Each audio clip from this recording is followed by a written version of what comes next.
Alors, je vous propose de faire ce premier cadrage sur cette thématique de la temporalité. Vous savez que lorsqu'on attaque un sujet, comme l'année dernière celui du pouvoir, on aime aller voir quand même dans la littérature ce qu'il existe pour vous présenter des idées, des impulsions par rapport à ce sujet. Alors, le comportement est-il intemporel ? Comment comprenons-nous la nature du temps ? Comment s'inscrit-il dans notre mémoire ? Quelle perception en avons-nous ? Qu'en disent les scientifiques ? Qu'en disent les philosophes ? Qu'en disent les sociologues ? Newton, lui, explique que finalement le temps est une mesure quantifiable qui finalement est mathématiquement divisible. Un temps que l'on dit physique, un temps que l'on dit absolu, qui est complètement déconnecté de la nature humaine. Et pourtant, Heidegger lui explique que le temps n'est rien sans l'homme. Alors, qui faut-il croire ? Bergson, lui, explique que le temps est une invention de la conscience individuelle et on se rapproche d'un temps que l'on dit psychologique. On verra aussi que plus tard, les relativistes ont une mesure différente de cette temporalité.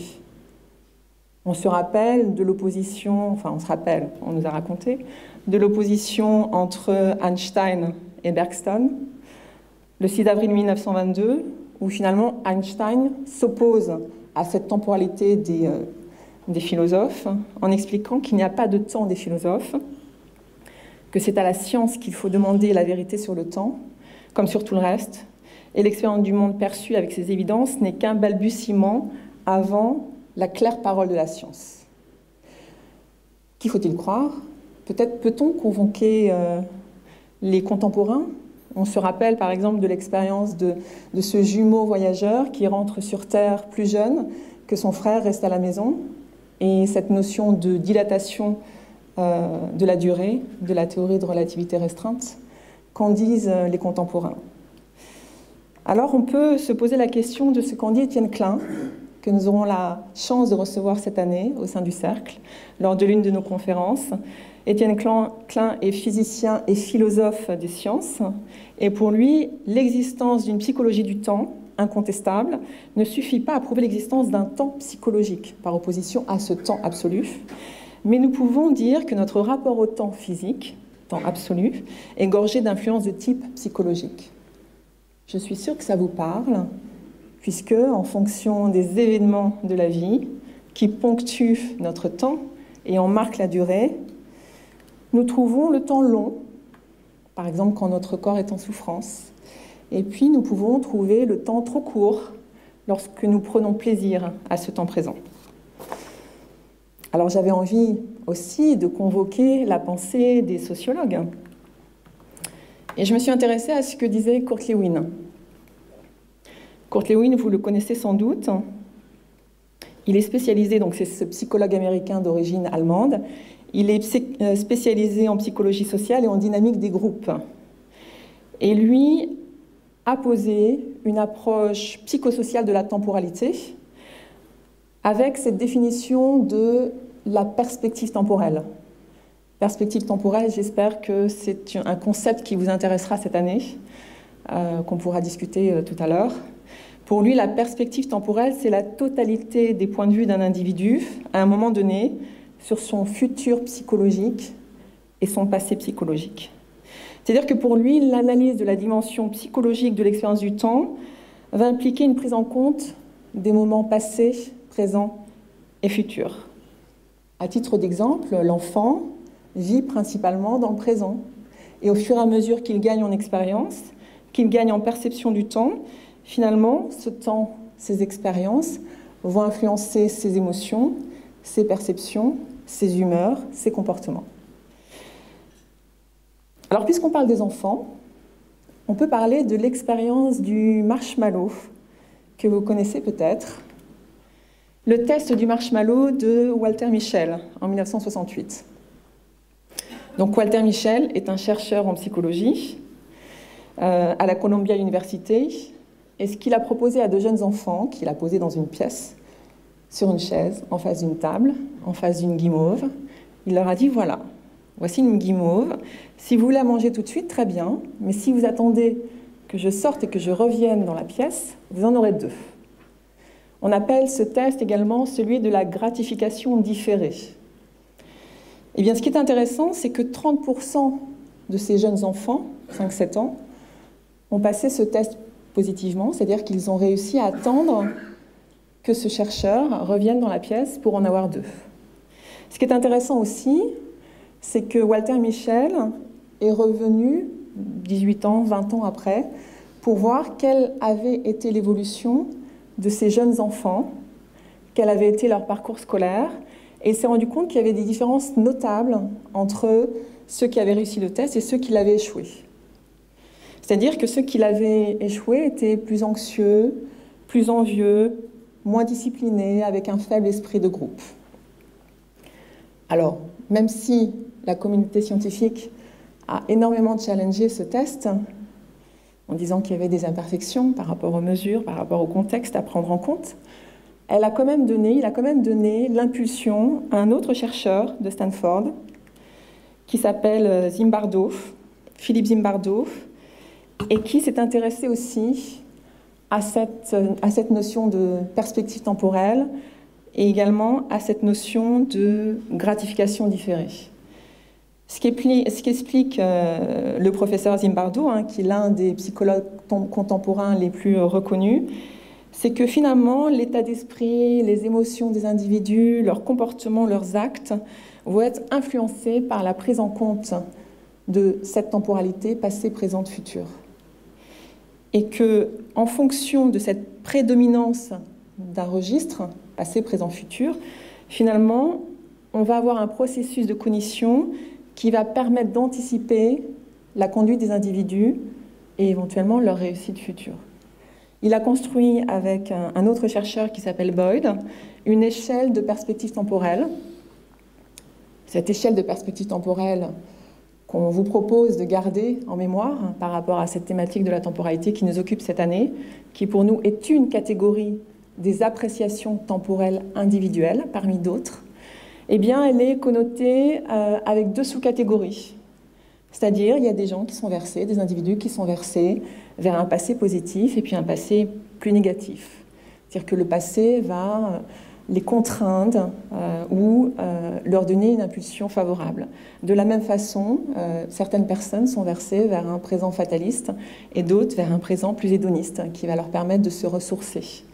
Et puis d'autres arrivent à bien anticiper et ont une prédominance du registre futur jusqu'à l'approche de la spiritualité. Donc on aura également une 2e catégorie sur cette échelle future. Ce qui est intéressant également avec l'approche de Zimbardo, c'est qu'il pose un mélange temporel optimal. C'est-à-dire qu'il a beaucoup étudié les personnalités toxiques ou les personnalités anxiogènes, ou des névrosés, d'autres pathologies. Et pour lui, le mélange temporel optimal serait un très fort ancrage dans un passé positif, un fort élan vers un futur, mais aussi un ancrage relativement modéré mais présent dans ce présent hédoniste qui permet à chacun de se ressourcer et de gagner en énergie. Alors au-delà de cette perception temporelle telle que l'envisage Zimbardo et Boyd, ce que l'on voit, et là on rentre vraiment dans le cœur de notre sujet de l'année et des propositions que l'on vous fait par rapport à cette réflexion que l'on vous propose de mener en dernière partie de séance, ces appréciations temporelles individuelles, la façon dont chacun envisage cette temporalité a trois autres axes. C'est-à-dire qu'on a 4 catégories que l'on a vues dans la littérature et en fonction de comment les équipes sont construites, comment les individus se mélangent, se complètent par rapport à des tâches, par rapport à des modes projets, à titre professionnel, mais aussi à titre personnel, les réussites sont diverses.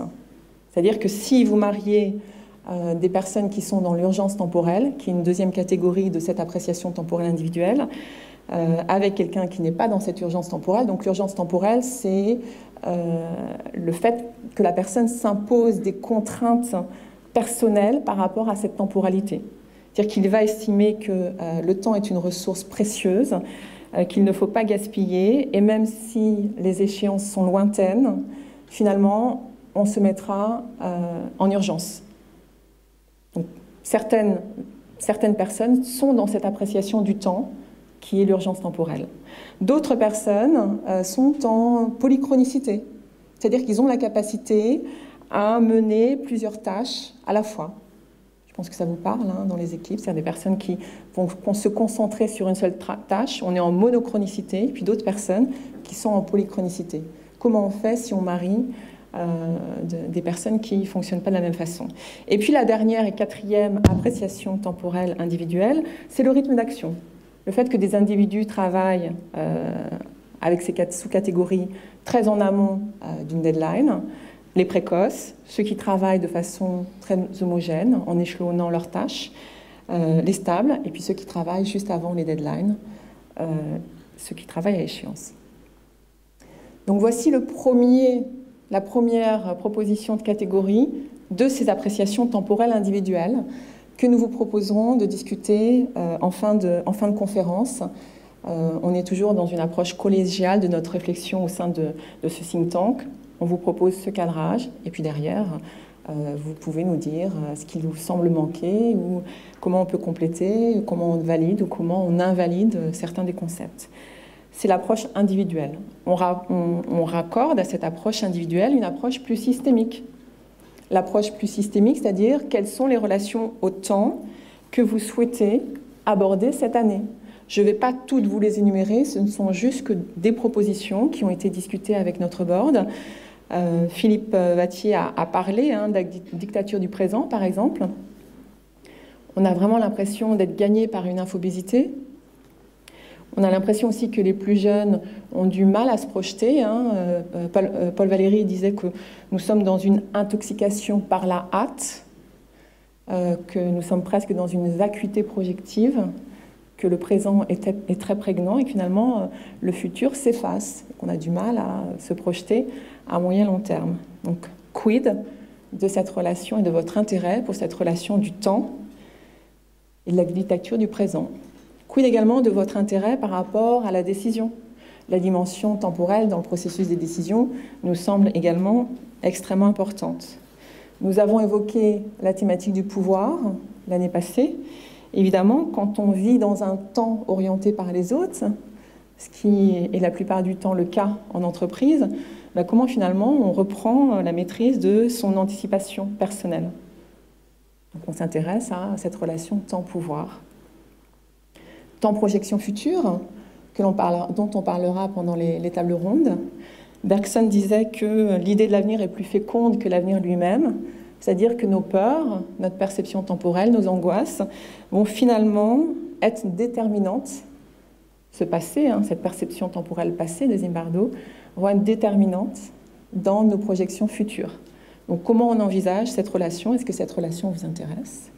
Et puis le temps de l'urgence, évidemment. Comment bien définir l'urgence avec cette dictature du présent, cette infobésité, encore une fois? Finalement, on a peine à la définir. Comment on peut dégager l'indispensable du superflu? Donc vous voyez, on est déjà dans une proposition d'approche individuelle, avec ces appréciations temporelles individuelles, et puis une approche plus systémique, avec l'ouverture de multiples sujets.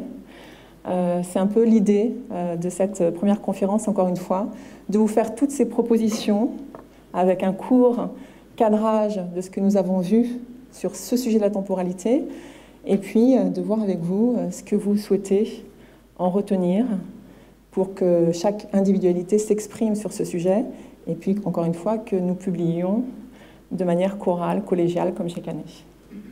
Je vous remercie.